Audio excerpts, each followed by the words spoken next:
গোটা দলটাই ওদের এখন রাস্তায় ঘুরে বেড়াচ্ছে, উন্নয়ন রাস্তায় ঘুরে দাঁড়িয়ে আছে বলতো না।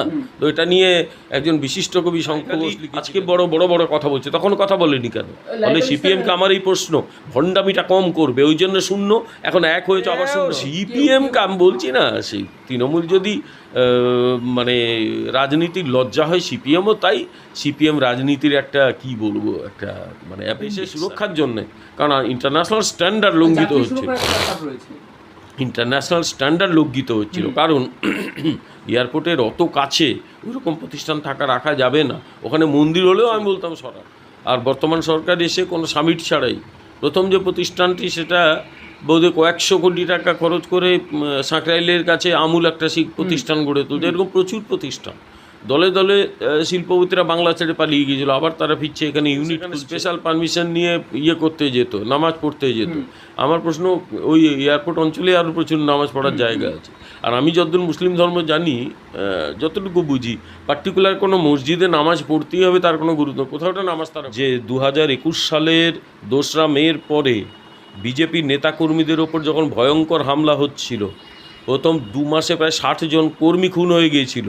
ওই জোকারগুলো মুখ বন্ধ করে বসেছিল। যদি আবার নতুন করে ফেরে, তারা বন্ধ হয়ে গেলে অন্য কোনো কোম্পানি যদি এই ধরনের দায়িত্ব নেয়, আমার মনে হয় যে পশ্চিমবাংলায় শিল্পের সুদিন ফিরবে, রাজ্যটা আবার সামনে হয়েছিল। তাকে তার গলা প্রায় চেপে দেওয়া হয়েছিল, তাকে একেবারে যাতাভাবে অপমান করা হয়েছিল, এবং পার্টির মধ্যে শেষ পর্যন্ত তার কথা উনি গিলতে বাধ্য হয়েছে। উনি বলেছিলেন যে এটা আমি আমার কথাকে মিস করে ঘরবাড়ি নেই মানুষ মেরে ভাগিয়ে দিয়েছে। ও কোথায় গেল না গেল কিচ্ছু যায় আসে না, ওকে নিয়েও আমার কোনো ইন্টারেস্ট নেই, ওই তৃণমূল দলটাকে নিয়ে আমার কোনো ইন্টারেস্ট নেই। উঠে গেছে মানব সভ্যতার একটা রাজনীতির একটা লজ্জা ছিল, এটা উঠে গেছে মাচায়। এতে এই যে মডার্ন এডুকেশন, আধুনিক শিক্ষাটা মুসলিমদের মধ্যে ছড়ে যাওয়াটা ওদের ভালো লাগছিল। বড় বাড়াবাড়ি করেছে এরা সেই সময়, অনেক কথা বলেছে, অথচ মানে বিজেপি কর্মীরা এই তৃণমূলের হাতে কচু কাটা হয়েছে বহু জায়গায়। মহিলাদের উপর ভয়াবহ নির্যাতন হয়েছে, ধর্ষণ হয়েছে। 60 বছরের মহিলা ধর্ষিতা হয়েছে মেদিনীপুরে। 14 বছরের মেয়েকে রেপ করেছে এই তৃণমূলের গুন্ডা দুষ্কৃতগুলো। সিপিএম মুখকে লুকোপাস লাগানো হচ্ছে। পরে নির্বাচনে 82-তে পরাজিত হন, পরে ফিরে আসেন, অনেক দায়িত্ব তিনি পালন করেছিলেন। তো বুদ্ধদেব বাবু কিন্তু ব্যাপারগুলো জানতেন, এবং তিনি তো একটু প্র্যাকটিক্যাল পলিটিশিয়ান ছিলেন, বলে ফেলেছিলেন। তো এটা স্পষ্ট হয়ে গিয়েছিল যে বাম আমলে বেশ কিছু এইরকম প্রতিষ্ঠানে কি কাণ্ড কারখানা হইরা শিল্প করতে এলেই ওই তৃণমূলের স্থানীয় নেতারা পয়সা চাইতো, গিয়ে টাকা দিন। একজন মানে এক্স গেল টাকা চাইতে, তো ওয়াই গিয়ে বলো আমাকে টাকা, জেড গিয়ে বলো আমাকে টাকা দিন। এই এক জ্বালাতন ছিল। এখন সেখানে সেইটার হাত থেকে সিলেবাস তৈরি থেকে শুরু করে ওইসব মানে মাদ্রাসায় পড়াশুনো, এগুলো কোনোটাই সরকারের নিয়ন্ত্রণ নেই। সিলেবাসটাও সরকারকে ওরা দেখায় না। আর সবচেয়ে বড় কথা, ওই মাদ্রাসায় পড়ে করে কিছু লাভ হয় না, ওই কিসব ফাজিল এইসব ডিগ্রিগুলো পায়। স্যার, হঠাৎ করেই খারিজি মাদ্রাসা কথাটা সামনে উঠে আসছে, এই খারিজি বিষয়টা কি, এবং এই 15 বছরে এত পরিমাণ খারিজি মাদ্রাসা কিভাবে গজিয়ে উঠলো? না, মাদ্রাসা দু রকমের আছে। একটা হচ্ছে স্টেট এইডেড মাদ্রাসা, তার জন্য মাদ্রাসা বোর্ড আছে, ওদের একটা নিজস্ব সিলেবাস আছে, এবং সেই সিলেবাসগুলো মাদ্রাসা বোর্ড তৈরি করে, এবং ইউজুয়ালি সরকারি গাইডলাইন ওগুলো মেনে নেয়। সেখানে অঙ্ক বিজ্ঞান সব পড়াতে হবে। সুতরাং আমাদের মাধ্যমিক বোর্ড যেরকম, সেরকম মাদ্রাসা বোর্ড।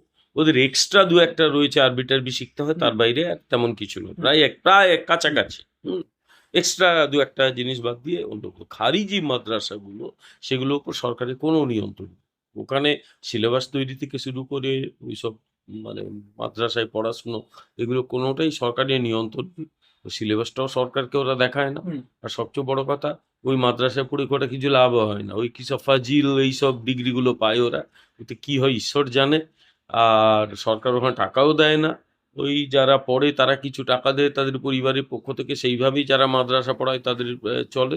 এগুলো অ্যাবসলিউটলি একটা রিলিজিয়াস বিষয়, ধর্মীয় কারণেই ওগুলো পড়ানো হয়। ফলে এগুলোই সেই খারিজি মাদ্রাসা।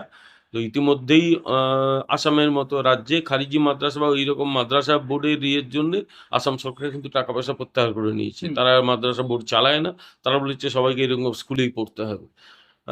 আমাদের এখানে কি হবে সেটা সরকার সিদ্ধান্ত নেবে, কিন্তু এই খারিজি মাদ্রাসাগুলো সত্যি আমাদের আধুনিক পড়াশুনো, গবেষণা, শিক্ষা, বিজ্ঞান চর্চার সঙ্গে ওগুলোর খুব একটা যোগ নেই বলেই আমি মনে করি। গত 15 বছরে এত পরিমাণ খারিজি মাদ্রাসা বাড়ার কারণ কি দেখছেন? তার আগেও বেড়েছিল বাম আমলে, এবং মুখ্যমন্ত্রী হয়েই বুদ্ধদেব ভট্টাচার্য একটা সাংঘাতিক কথা বলেছিলেন। বললেন, আমি জানি ওই সমস্ত প্রতিষ্ঠানে কি হচ্ছে বর্ডার এরিয়ায়, এবং তিনি পরিষ্কার অভিযোগ করেছিলেন যে সেখানে দেশবিরোধিতা শেখানো হয়, ইত্যাদি ইত্যাদি, দেশবিরোধিতার চাষ হয়, বোধহয় এই ধরনের কথা বলেছিলেন। কিন্তু সিপিএম তো তখন একেবারে চেপে ধরেছিল তাকে, তার গলা প্রায় চেপে দেওয়া হয়েছিল, তাকে একেবারে যা তাভাবে অপমান করা হয়েছিল, এবং পার্টির মধ্যে শেষ পর্যন্ত তার কথা উনি গিলতে বাধ্য হয়েছে। উনি বলেছিলেন যে এটা আমি আমার কথাকে মিসকোট করা হয়েছে। ততদিনে এটা স্পষ্ট হয়ে গিয়েছিল যে 34 বছর মানে 3 দশকে, তখন তো 3 দশক প্রায় হয়েছিল বাম শাসন, বা তার কম হয়তো 25 বছর। 25 বছরে বাম শাসনের অভিজ্ঞতা বুদ্ধদেববাবু তো প্রথম থেকেই ছিলেন। প্রথমে তথ্য সংস্কৃতি মন্ত্রী ছিলেন, পরে নির্বাচনে 82-তে পরাজিত হন, পরে ফিরে আসেন, অনেক দায়িত্ব তিনি পালন করেছিলেন। তো বুদ্ধদেববাবু কিন্তু ব্যাপারগুলো জানতেন, এবং তিনি তো একটু প্র্যাকটিক্যাল পলিটিশিয়ান ছিলেন, বলে ফেলেছিলেন। তো এটা স্পষ্ট হয়ে গিয়েছিল যে বাম আমলে বেশ কিছু এইরকম প্রতিষ্ঠানে কি কাণ্ড কারখানা হয়েছে। আর তৃণমূল যেটা করেছিল, তৃণমূলের তো আর কথা বলে লাভ নেই। মানে আমি তো মনে করি মানে পশ্চিমবঙ্গের রাজনীতির একটা লজ্জা এবং অভিশাপ এই দুটো দল। যদি সিপিএম একদিকে, অন্যদিকে তৃণমূল, এ বলে আমায় দেয়, কেউ বলে আমায় দেয়। তৃণমূল তো এই খারিজি মাদ্রাসা কোনো নিয়ন্ত্রণ ছিল না, ফলে ব্যাপক খারিজি মাদ্রাসা, আর বলে দিয়েছিল আমি সব মাদ্রাসাগুলোকে স্বীকৃতি দিয়ে দেবো। ফলে আলটিমেটলি ব্যাঙের ছাতার মতো খারিজি মাদ্রাসা গজিয়ে উঠলো।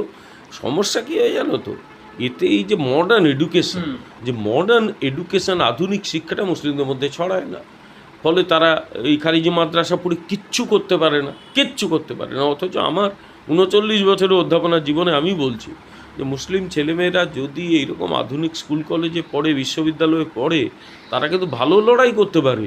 আমার প্রচুর ছাত্রছাত্রী, আমি দক্ষিণ চব্বিশ পরগনার একটি মহিলা বিশ্ববিদ্যালয় আছে, ডায়মন্ড হারবার মহিলা বিশ্ববিদ্যালয়, সেখানে প্রায় 10 বছর আমি গিয়ে ক্লাস নিয়েছি।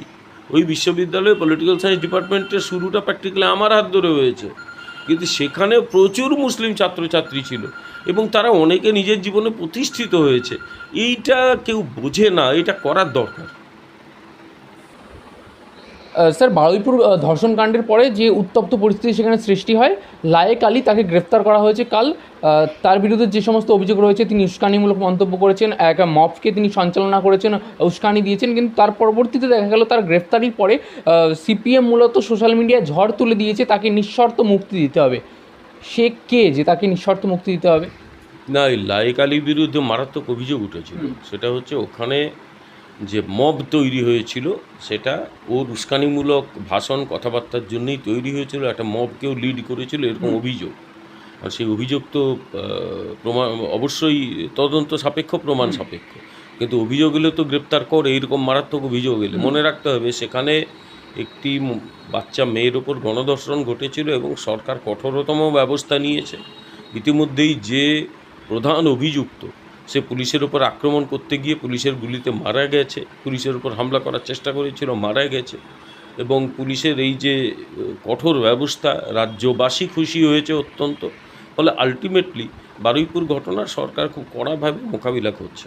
কিন্তু আমার প্রশ্ন, আমি বলিনি, আমার প্রশ্ন হচ্ছে যে লায়েক আলীর মতো লোকগুলো তারা চুপ করে বসেছিল কেন? আমার প্রশ্ন ওই সিপিএমের জোকার বাহিনীর কাছে, যে 2021 সালের 2রা মের পরে বিজেপির নেতাকর্মীদের ওপর যখন ভয়ঙ্কর হামলা হচ্ছিল, প্রথম 2 মাসে প্রায় 60 জন কর্মী খুন হয়ে গিয়েছিল, ওই জোকারগুলো মুখ বন্ধ করে বসেছিল কেন? বিজেপি কর্মীদের মরে যাওয়াটা ওদের ভালো লাগছিল।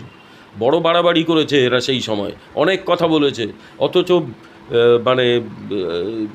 বিজেপি কর্মীরা এই তৃণমূলের হাতে কচু কাটা হয়েছে বহু জায়গায়, মহিলাদের উপর ভয়াবহ নির্যাতন হয়েছে, ধর্ষণ হয়েছে। 60 বছরের মহিলা ধর্ষিতা হয়েছে মেদিনীপুরে, 14 বছরের মেয়েকে রেপ করেছে এই তৃণমূলের গুন্ডা দুষ্কৃতীগুলো। সিপিএম মুখে লুকোপাস লাগানো ছিল। ফলে লায়েক আলী আজকে বড় বড় কথা বলছে, তখন কথা বলেনি কেন? ফলে সিপিএমকে আমার এই প্রশ্ন, ভণ্ডামিটা কম করবে, ওই জন্য শূন্য, এখন এক হয়েছে আবার শূন্য হবে। মুক্তির দাবি জানানো ও তো করতেই পারে, ওসব জোকারদের কথায় কি যায় আসে? তাতে কিচ্ছু যায় আসে না, আইন তার নিজের পথে চলবে। স্যার মমতা তৃণমূলের হাত থেকে বলা চলে অনুব্রত মণ্ডল তিনি বেরিয়ে গেলেন। তিনি এক সময় বলতেন যে মমতা বন্দ্যোপাধ্যায়ের উন্নয়ন রাস্তাঘাটে ঘুরে বেড়ায়, রাস্তায় দাঁড়িয়ে থাকে, এবার তিনিও হাত ছাড়ছেন। আর অন্যদিকে আমাদের বর্তমান মুখ্যমন্ত্রী তিনি কারখানার প্রতিষ্ঠা করছেন। এই দৃশ্য কতটা ভালো লাগছে? ওই গোটা দলটাই ওদের এখন রাস্তায় ঘুরে বেড়াচ্ছে, উন্নয়ন রাস্তায় ঘুরে দাঁড়িয়ে আছে বলতো না? তো এটা নিয়ে একজন বিশিষ্ট কবি শঙ্খ ঘোষ লিখেছিলেন, দেখ মিলে তোর তিন নয়ন, কি রাস্তা জুড়ে অস্ত্র হাতে দাঁড়িয়ে আছে উন্নয়ন, সম্ভবত এরকম লিখেছিলেন। তো এই সমস্ত লোকগুলো এদের কথা বেশি সকালবেলা বললে আবার সারাদিন খাওয়া টাওয়া জুটবে না।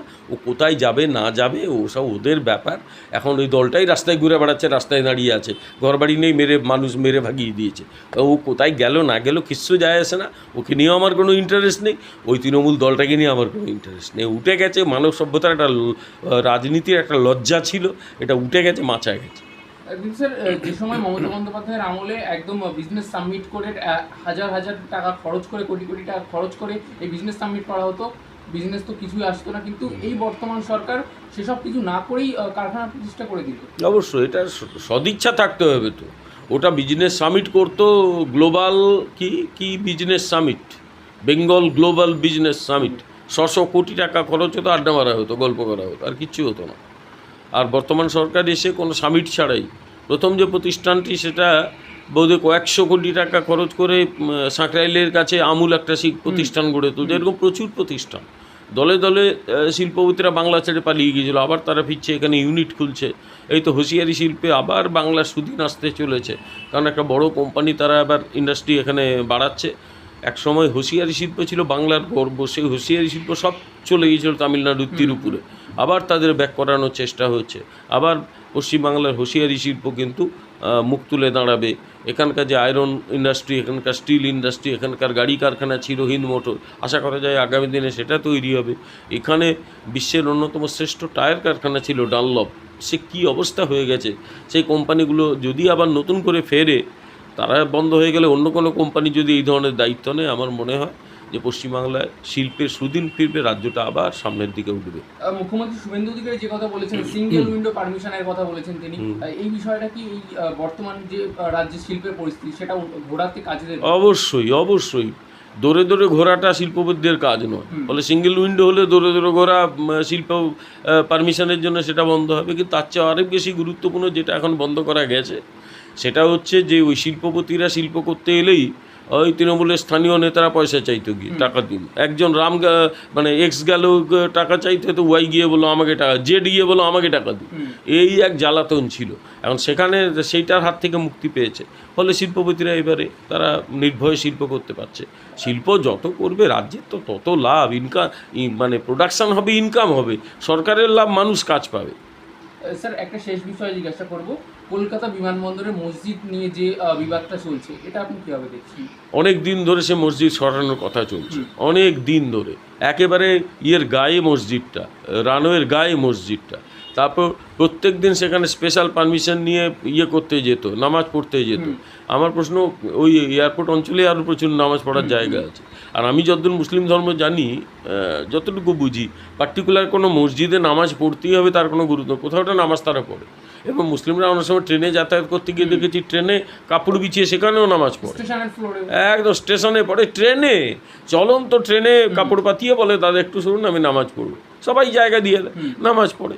তো এটা তো মুসলিমদের স্বাভাবিক নিয়ম। তারা ওই স্থান মহাত্মটা হিন্দুরা স্থান মহাত্মকে গুরুত্ব দেয়। যেরকম দেখবে বিভিন্ন জায়গায় প্রত্যেক গ্রামে এই যে মহাদেবের মন্দির আছে, সেখানে তারা বিশ্বাস করে যে মহাদেব এখানে নিচে আবির্ভূত হয়েছে, এইরকম নিচে আবির্ভূত হওয়া, এগুলো হিন্দুরা বিশ্বাস করে। আর মুসলিমরা তো নিরাকার সাধনা করে, যেখানে খুশি তারা নামাজ পড়তে পারে। তা পার্টিকুলার ওই মসজিদেই নামাজ পড়তে হবে তার কি মানে আছে?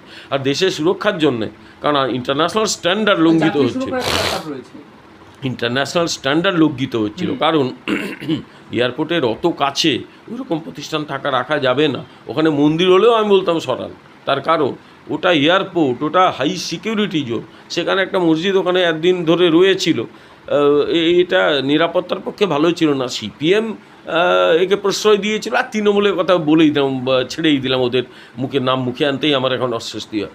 তারা এটা নিয়ে বহুবার সরিয়ে দেওয়ার কথা হয়েছে, কেউ সাহস করেনি। বর্তমান সরকারের সাহস আছে, করছে। বাম আমলেও তো বারবার এয়ারপোর্ট অথরিটির তরফ থেকে চিঠি দেওয়া সিপিএম আমি বলছি না, সেই তৃণমূল যদি মানে রাজনীতির লজ্জা হয়, সিপিএমও তাই। সিপিএম রাজনীতির একটা কি বলবো, একটা মানে অ্যাপেন্ডিক্স, আর কিছু না।